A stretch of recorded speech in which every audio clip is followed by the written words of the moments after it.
पाकिस्तान का दुख, दर्द और धमकी, ये पाकिस्तान की जो गीदड़ भभकी है, ये बहुत बड़ी चिंता की बात दुनिया के लिए हो सकती है। लेकिन भारत ने ये एक बार फिर, नरेंद्र मोदी सरकार ने दिखा दिया है कि पाकिस्तान की एटमी बम की गीदड़ भभकी के बावजूद भारत न केवल आतंक पर पलटवार कर सकता है, लेकिन अगर पाकिस्तान की सेना 15 ठिकानों को टारगेट करने का दुस्साहस कर सकती है, तो उनका वो प्लान भी फेल हुआ। और भारत ने, ये जो तस्वीर आप इस समय लाहौर की देख रहे हैं, लाहौर पाकिस्तान का एक बहुत महत्वपूर्ण कोर हेडक्वार्टर्स है।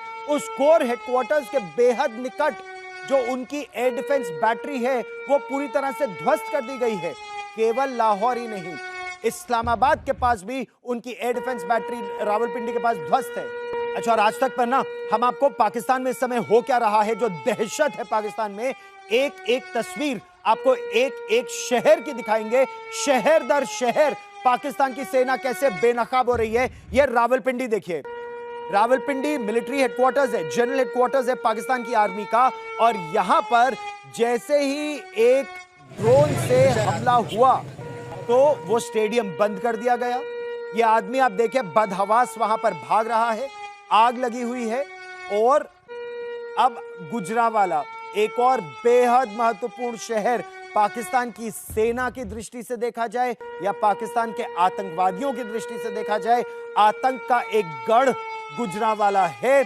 पाकिस्तान की सेना का एक बहुत बड़ा ठिकाना यहां पर भी है। और यह दहशत पाकिस्तान में, गुजरांवाला में आपको साफ नजर आ रही है। कराची का वो डिस्ट्रक्शन इस समय हम आपको दिखा रहे हैं।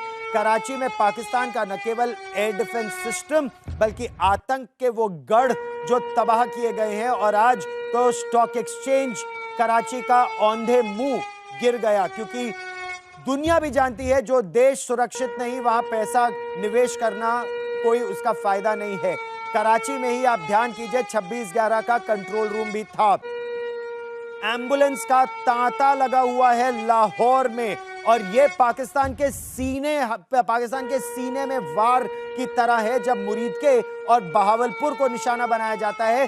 पाकिस्तान में आप कहीं कुछ कर लीजिए, पाकिस्तान की सेना को दर्द नहीं होता। लेकिन अगर आपने पाकिस्तान के पंजाब सूबे में कुछ किया, तो पाकिस्तान की सेना और हाफिज सईद से लेकर मसूद अजहर, वो सब कट्टर इस्लामिक आतंकवादी डर जाते हैं, घबरा जाते हैं, सहम जाते हैं, क्योंकि ये उनका घर है। और घर में घुसकर मारने की बात अगर हो, आतंक को और आतंक को उसी के घर में घुसकर ध्वस्त करने की बात हो, तो मुरीदके और बहावलपुर में भारत की सेना ने यही किया।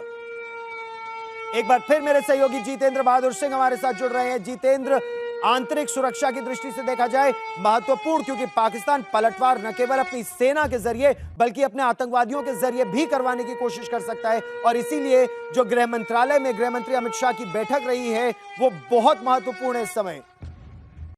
बिल्कुल गौरव, गृह मंत्री अमित शाह की कल बैठक हुई और उन्होंने तमाम राज्यों के जो भारत पाकिस्तान बॉर्डर से जुड़े हुए राज्य हैं, साथ ही भारत नेपाल बॉर्डर से जुड़े हुए राज्य हैं, उन राज्यों के मुख्यमंत्रियों से, डीजीपी और वहां के चीफ सेक्रेटरीज से बैठक की। और उसके बाद निर्देश दिए गए हैं कि राज्य में जो है सुरक्षा और जो वहां के मिलिट्री इंस्टॉलेशंस हैं, उनको पूरी तरीके से सुरक्षित रखा जाए। साथ ही ये भी कहा गया कि वहां अगर किसी भी तरीके से कोई एजेंट दिखाई पड़ता है, लोकल पुलिस या फिर जो वहां पर इंटेलिजेंस यूनिट है, उसको पूरी तरीके से अलर्ट रखा जाना चाहिए। क्योंकि इस इलाके में पाकिस्तान अगर युद्ध में या फिर किसी भी तरीके से जो हमला करता है, वो प्रॉक्सी वॉर जो करता है, उसमें नहीं जीत पाता है, तो पाकिस्तानी खुफिया एजेंसी ISI अपने एजेंट्स के जरिए हमला कराने की कोशिश कर सकते हैं। तो इन तमाम चीजों को लेकर के केंद्रीय गृह मंत्रालय ने अलर्ट भी जारी किया हुआ है और राज्यों की पुलिस से पूरी तरीके से कहा है कि वो चौकस रहें। इसके साथ ही आज केंद्रीय गृह सचिव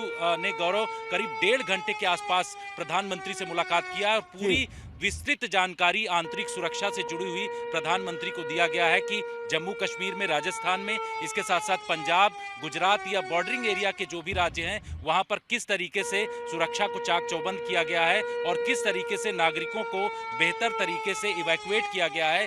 स्कूलों में कई जगहों पर छुट्टी दी गई है। तो इस तरीके की जानकारी आज विस्तृत तौर पर प्रधानमंत्री को दिया गया है और भारत की तैयारी आंतरिक सुरक्षा के तौर पर कितनी बेहतर है, उसको भी बताया गया है। आपने बिल्कुल सही कहा। और अपने दर्शकों को इस समय मैं वो S-400 सिस्टम, भारत का वो जो सुदर्शन चक्र है, उसके बारे में भी और जानकारी देना चाहता हूं, क्योंकि वो सुदर्शन चक्र भारत का बेहद महत्वपूर्ण है। जिस तरह से भारत ने पाकिस्तान के इस अटैक को पूरी तरह से ध्वस्त किया, वो भी हम अपने दर्शकों को दिखाना चाहते हैं कि S-400 सिस्टम आखिर काम कैसे करता है, क्यों वो भारत की एक तरह से बहुत बड़ी डिफेंस शील्ड है। इस समय हम आर्टिफिशियल इंटेलिजेंस के जरिए भी आपको वो समझा रहे थे। S-400 सुदर्शन चक्र रूस में निर्मित ये surface to air defence system है भारत का। अगर आप इसको देखें तो यही वो एयर डिफेंस है जो दुनिया में अपनी तरह की इकलौती एयर डिफेंस सिस्टम है। आप ये देख सकते हैं, ये ट्रकों पर क्योंकि लैस होती है। एक इसका रॉकेट सिस्टम होता है, मिसाइल सिस्टम, एक इसका रेडार सिस्टम होता है, 3 गाड़ियों का कमांड एंड कंट्रोल स्ट्रक्चर, 3 गाड़ियां कुल मिलाकर जाती हैं और हवा में ही दुश्मन के विमान आ रहे हो, रॉकेट आ रहे हो, मिसाइल आ रहे हो, उनको यह ध्वस्त करने में पूरी तरह सक्षम है।